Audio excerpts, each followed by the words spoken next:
Welcome to our very first edition of the LPN Weekly. It's a weekly podcast in which we're going to cover the topics du jour, the things that the parish seems to be talking about, some people want to know about, some people may just want to hear about it instead of reading about it. However you choose to consume this news, it's the things that we believe that you are interested in, or perhaps it's just the things that you have expressed interest in and we're picking up on our end. Again, you can check us out, www.livingstonparishnews.com. That's our website.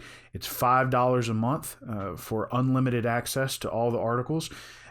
We promise it is just $5 a month. If you're having trouble with that, please contact our office at 225-665-5176 or email Drew at lpn1898.com, and he will help you with any kind of problems you're having with pervasive logins.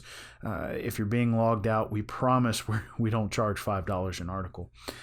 Today, an interesting question. A lot of people were upset. It was behind the gateway, but it took some effort, took some investigation, took some discovery to figure this out. But not only is the parish on the hook for grant funding from FEMA, but also on the hook for flood insurance. We'll tell you today why that is and what they're trying to do to fix it at the parish level. But first, we want to talk about a few things that we're doing. We are the Louisiana Newspaper of the Year. We received that award just a few weeks ago, which was a high honor for this newspaper. We do very well in the Louisiana Press Association. We are also in the National Newspaper Association. We won several awards there. And we are on social media. You can catch us on Facebook, Twitter, Instagram, and LinkedIn.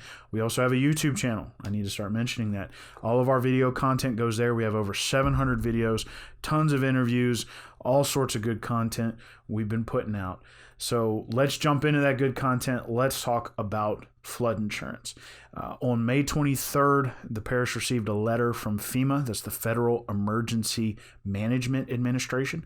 It's their job to help local municipalities, local governments handle disasters and come in after the fact. I know that after the Great Flood of 2016, they developed a rather nasty reputation around here, and they're working on that. They have openly admitted their current public relations push is to try to be more helpful.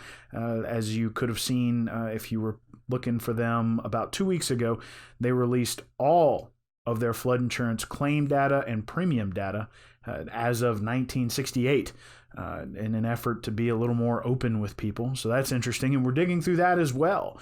We hope you'll check that out as soon as we can cross all those Excel sheets. What the letter said was the parish was on the hook for grant funding, which is several $100 million currently either being processed, having been funded, or being in contemplative stages that hasn't yet been awarded, and flood insurance, participation in the National Flood Insurance Program, dubbed NFIP. Currently going through some financial woes and issues that they're trying to figure out at a federal level, but the parish was notified that participation in it might not be there in the future if they didn't do certain things.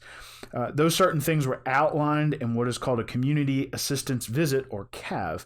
The CAV was done by a flood insurance expert out of Baton Rouge who comes out here often to help the parish, and what it said was the parish's disaster response just is not good enough. It does not meet FEMA requirements. It does not meet NFIP requirements, and it just has to be adjusted. To give you an example, the parish submitted about 343 sites that were either substantially damaged or eligible for condemnation. FEMA came back and said, by our record, that cannot possibly be. It should have been at least 4,000 sites.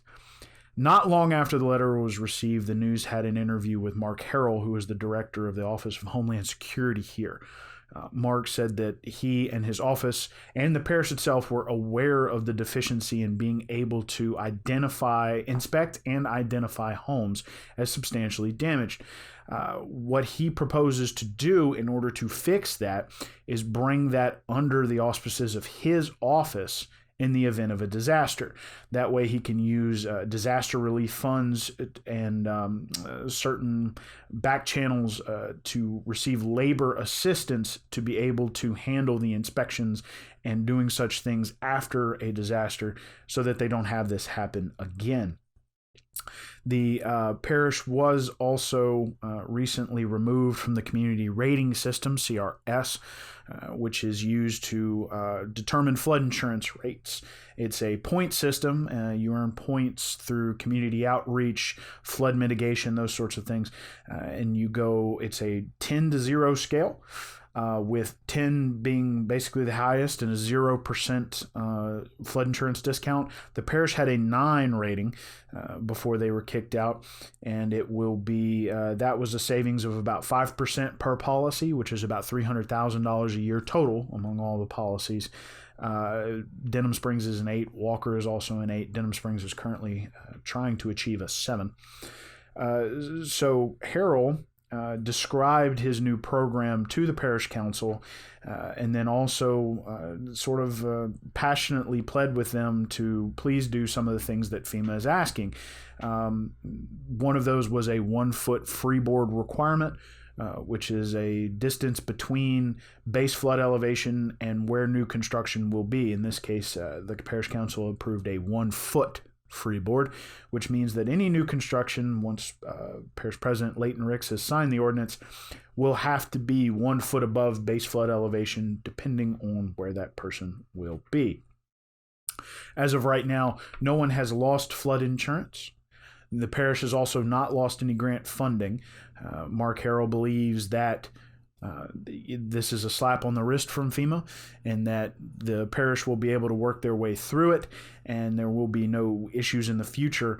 They have sent off their new proposed ordinance that will be in process, that will be audited by FEMA and sent back with potential corrections or issues. Once they get a good report back from FEMA, Harold will bring it to the parish council for approval as part of the ordinance, which was an issue in the CAV report, that the ordinance did not meet the current flood protection ordinance that the parish has, does not meet FEMA minimum requirements.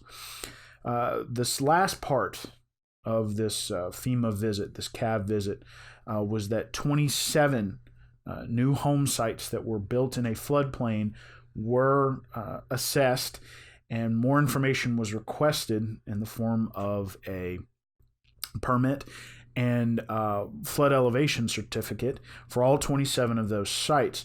That was due June 23rd to the FEMA office in Denton, Texas, which is the regional office, and the report of which will probably take a few months as they sort through the issue. FEMA kind of turned the other cheek in the letter that they sent, that to date the parish has received $540 million in NFIP claims. That's between homes and businesses. And they went on to repeat the claim from the beginning of the letter that non-compliance with FEMA will result in a loss of flood insurance or availability of flood insurance in the parish and grant funding. Officials from Denham Springs and Walker were also notified of the issue, but flood insurance inside those city limits and grant funding from FEMA is not on the dock for this particular issue. We again thank you for joining us for this initial discussion about flood insurance in Livingston Parish. This is the LPN Weekly. Please check us out, www.livingstonparishnews.com online. It's $5 a month for full access to the website. Again, if you're having trouble with that, please contact us. It is not $5 an article. It is $5 per month for the entire website. We are the Louisiana Press Association Newspaper of the Year. A proud honor that we just can't brag enough about around here.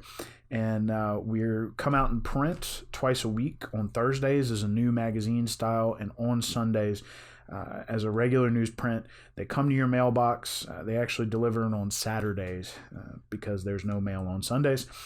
That's $10 a month for that, or $99 for the whole year. That's savings of $21.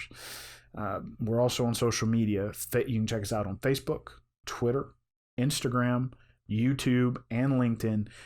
All those places are great. We are spreading our content just as much as we can. We also have an app. I have to stop forgetting to mention that we do have an app. We have push notifications coming out of there, and we have a new morning show that goes live on Facebook every day at 7:30. Traffic, weather, headlines, real quick hit, about 10 minutes to start your day. Thanks for joining us in this inaugural episode of LPN Weekly, and we can't wait to come back at you next week with even more news out of Livingston Parish.